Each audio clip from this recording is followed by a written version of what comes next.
Hello friends.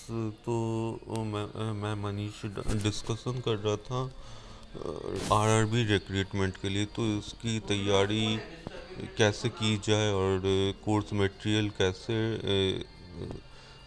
Lockdown के समय में लिया जाए और इसकी तैयारी अच्छे से की जाए, ताकि जिन लोगों का एज लिमिट है वो लोग निकल पाए। तो जैसे जो मैंने स्टडी किया है अभी तक, जैसे मैं बताना चाह रहा था कि जैसे मान लीजिए कि आप खाली बैठे हुए हैं, और खाली बैठने पर क्या होता है कि डाटा जो है वो लॉस होता रहता है।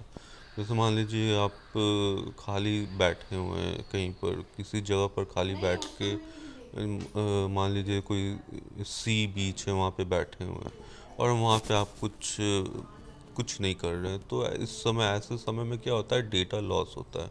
और वो डेटा लॉस जो होता है वो कुछ ना कुछ कन्वर्ट होके एनर्जी में कन्वर्ट होता है। तो वो जो डेटा लॉस होता है और वो एनर्जी में जो कन्वर्ट होता है, उसी को हम रैम रैम बोलते हैं, रैंडम एक्सेस मेमोरी, जो कि वोलाटाइल होता है। इसी को वोलाटाइल बोला जाता है और इसी को रैम भी बोला जाता है, रैंडम एक्सेस मेमोरी, जो कि वोलाटाइल नेचर का होता है।